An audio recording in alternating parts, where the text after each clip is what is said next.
Gather around, 30-year-olds. Papa Mark is here to bestow wisdom. I'm 41 years old. If you're in your 30s, watch this. Your body will no longer forgive you for the crap you got away with in your 20s. I mean, I remember when I was in my 20s, I would go out, I would drink like 6 Red Bulls a day. I would eat Reese's Cups for dinner. I would drink beer with my friends until 4 in the morning. I would sleep for 2.5 hours on the sidewalk, and then I would get up and do a full day of work like nothing happened. Those days are behind you, my friend. It's time to wake up to reality. It's time to take your body and your health a little bit more seriously. And it's time to realize that the margin for error is getting slimmer and slimmer. I hate to break it to you, but the older you get, the more the world will punish you, the more your body will punish you, the more your own mental sanity will punish you. Marriage and children don't fix relationship problems. They just make the same relationship problems harder to deal with. I can't tell you how many people I've known over the years who were struggling in a relationship, and rather than break up, or rather than have the difficult conversation, or rather than go through the ugly mess of a divorce, they double down. That's right, they get engaged, they have a kid, and it's not pretty. It's like watching one of your best friends drive a speeding car towards a brick wall in slow motion. You can wave your arms, but there's nothing you can do to stop it. One of the things that happens in your 30s is that the quality of your life will shrink and expand in proportion to how difficult of a conversation you can have with the people in your life. See, when you were young, the stakes were low. You were broke, you were by yourself, nothing really mattered. If you couldn't really address things, there wasn't much downside to it. But in your 30s, you've built up a life for yourself. You've built up some relationships. Hopefully you've got a career, maybe a little bit of money in the bank. And so that inability to address an issue, that inability to have that uncomfortable conversation, it's gonna cost you. Until you stop needing everyone's approval of your choices, you're not an adult. You're a 30-year-old child. One day I will probably record a video about growing up and what maturity actually looks like as a human being. But if I had to distill it into a simple phrase or sentence, I would say it's the ability to do things that will cause you to be disliked. If you study developmental psychology, in many ways, the defining aspect of an adolescent is somebody who bases all of their opinions and choices on pleasing the people around them. To reach that level of adulthood, to reach that level of self-definition, of self-knowledge and confidence, it requires you to be willing to do things that may be upsetting to those around you. Your social circle is going to shrink. Let it. This is one of the things that blindside a lot of people about getting older. But the older you get, the more people have things going on. You know, the busier everyone gets. And this is actually a good thing, because the older you get, the more you have things that you actually give a fuck about. Things that actually matter to you, things that are really, really important to you that you're not willing to compromise or sacrifice or blow off, to go get drunk with your friends in the bar again. And so while it's easy to lament the days of few cares and responsibilities where you hung out with your boys, shot the shit 24 hours straight, these days, your time is scarce and it is valuable. Therefore, you're only going to have time for a few people who probably really matter to you. In essence, your social life becomes more about quality instead of quantity. And that's a good thing. Don't be too nostalgic. Your definition of success is going to evolve and change. You should also let it. The fact of the matter is, we don't really know what we want most of the time. See, we set all these goals, we have all these dreams, and then once we start working towards them, we have this very uncomfortable realization of this isn't totally what I expected it to be. The experience of having this thing is not what I thought it was going to be when I fantasized about it. For me, this was most apparent when I went to music school. I dreamed of being a musician, of performing all the time, of going on tours and rocking out on stage and having a bunch of girls scream and lift their shirts and show me their titties. And really what being a musician is sitting alone in a practice room to zero fucking applause. As you can guess, I dropped out of music school. Which brings me to my next point. I hate to break it to you, but you're gonna have to decide which one of your dreams you're gonna let die. I think everybody reaches a point in their life where they realize that something they dreamed about when they were young is simply not possible or reasonable. Now, I realize all the motivational posters and all the really popular Instagram accounts will tell you to never give up on your dreams. But for the rest of us who live here in reality, we realize that life is really hard. And accomplishing anything is really fucking hard. And at a certain point, an old dream becomes more of a prison than it is a liberation. And whenever you reach that point, whenever you feel imprisoned by that dream, it's time to let it go. Now, if I could leave you with one point or metaphor from this whole video, it would be this. Life operates kind of like an investment portfolio. Your neglects will compound the same way as your efforts do. If you put in a lot of effort when you're in your 20s, you will see the compounding results of that in your 30s. But the things that you ignore, that you don't deal with, the difficult questions that you don't ask, those will also compound well into your 30s. And by the way, speaking of investment portfolios, like if you aren't saving for retirement yet, now might be a good time to start. You can outsource tasks. You can outsource fucking household chores. You cannot outsource responsibility. Put that on a fucking poster. Put my name on it. Sell it for $100. Yes, my friends, that's why they pay me the big bucks. What's happening here? But seriously, you cannot outsource responsibility. Ultimately, everything that happens in your life is only lived by you. It's not what happens to you, it's what you do with what happens. Now, coming back to the compound interest of your failures and neglects, you have to be really careful, because if you repeat the same excuses long enough, they will begin to calcify into your identity. See, it's one thing to be young and irresponsible and just avoid all the unpleasant shit and make excuses for it. You know what? I don't have time, or that's lame, man, or that guy's an asshole. But if you keep repeating those excuses, if you don't hold yourself accountable for those excuses over enough time, those excuses will become who you are in your 30s. They will come to define the way you see the world, the way you interact with the world. And that's a very fucking dangerous thing. There's a certain amount of inertia to your beliefs about yourself, your beliefs about the world, your perspectives about everything. The longer they last, the more weight they carry and the harder they become to move down the road. It's really your 30s that you start to notice the effects of the decisions everybody has made. When you're young, everybody has an insane metabolism, everybody bounces back from everything. The most expensive thing in your 30s is not money, it's time. See, once you get to this age, you start appreciating how precious every hour of every day is.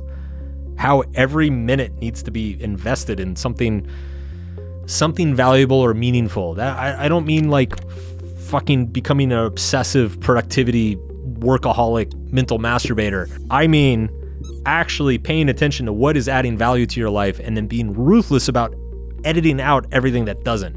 And see, here's the thing. People who don't figure this out, these are the ones who end up burnt out. These are the ones who end up with a midlife crisis. Burnout, it doesn't come from working too much. It comes from working too much on the wrong things. It comes from spending your time in a way that feels meaningless, that feels vapid. It feels like it's not really contributing to anything. That's not compounding to that momentum of your life, that trajectory of your life that you are hopefully building. Your 30s is also the first time in your life that I think you have to realize that there is no someday or, oh yeah, that will take care of itself. See, when you're young, you have the luxury of knowing your entire life is in front of you. By the time you've reached your 30s, you've realized that nothing's free and nothing just happens on its own.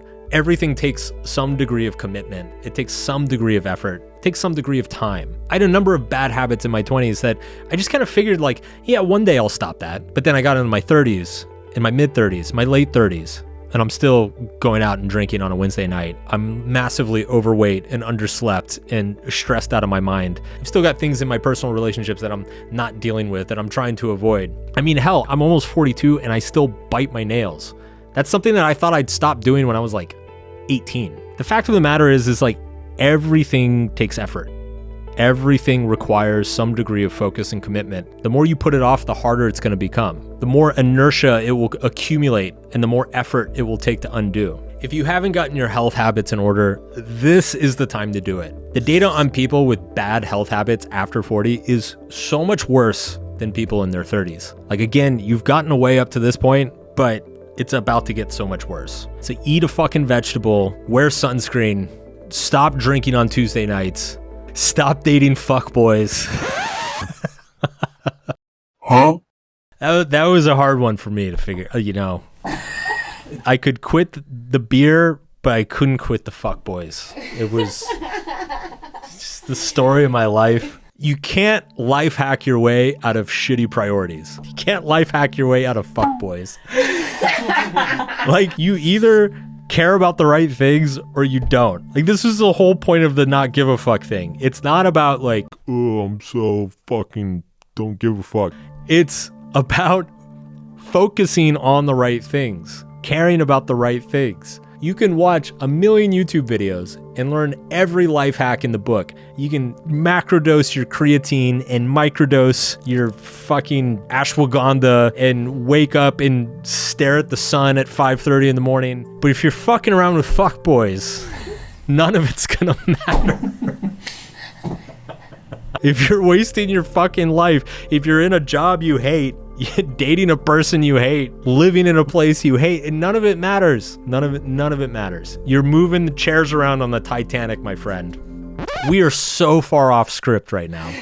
So far off script. My God, pull yourself together! If you never disappoint anyone, you're only gonna disappoint yourself. Put that on a fucking poster next to, what was my other poster? I forget. Something. It was a good one, though. Yeah, it was a good one. Put it on the wall of brilliant things Mark said. You know what? I don't think the wall's big enough for all the brilliant things Mark said. This video is now going to be read in third person. Mark says that respect is built by keeping promises, not impressing people. Mark says that your attempts to impress people just make you less respectable. Mark does not feel very respectable at this moment. You must think I'm stupid. Seriously though, this is important. Respect is built through consistency. It's not built by a fancy car or a nice house or balling out at the club.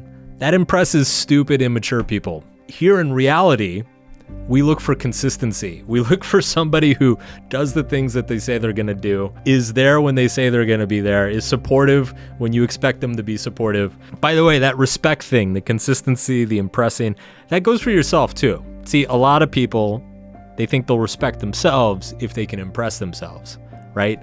That fancy car, the big house, whatever, it's not for the other people, it's for yourself. You need that to prove to yourself that you're a respectable human being. Guess what? That doesn't really work either. Hate to break it to you. The same way the douchebag with the midlife crisis card doesn't really strike shock and awe into your heart, that midlife crisis card is not really going to strike awe into your own heart. That sounded way more sentimental than I expected. Basically, what you see start to happen in your 30s and 40s is that the people who made bad decisions early on and don't want to stomach the consequences of those decisions decide to cover them up with fancy materialistic shit, things that they think will impress other people and will impress themselves, and numb the aching void deep inside their heart for a little while longer. But really, if you're chasing a lifestyle that you can't afford and you can't live up to, you're basically just paying to look happy while still being miserable. Your career will matter less than the people you share your life with. Now, there are kind of two things that young people obsess over. Their career, who are they going to be in this world? How are they going to make some money? And who they're with. Don't get me wrong, the career matters. It's important. Don't do shit you hate. Find something you're good at. But ultimately, you want to be surrounded by people that you care about, that you enjoy being with. And look, if you feel like it's too late to start, it's never too late to start. The beauty of being in your 30s is that you're old enough to know what not to do, what not to care about, which people not to waste your time with, but you're still young enough that you still have plenty of runway to compound all of those decisions and successes in front of you and have a great, amazing life going ahead. The last thing I'll leave you with is the appreciation of time. For me, the big thing that hit me in my 30s was the realization that time never slows down. Every year gets faster than the year before. Every year has more things that I care about than the year before, more people I care about than the year before, and yet the amount of available time continues to get slimmer and slimmer and slimmer. And now, on the one hand, that's amazing because it makes every waking hour of my life feel more meaningful and important. But on the other hand, it increases the stakes. It narrows the margin for error. While my body may not forgive me for fucking around. These days, my mind definitely won't forgive me. So, good luck to you out there. With that said, I will definitely not waste any more of your time. But in case you want some of your time wasted, here's a video that won't waste any of it. I'll see you at the next one.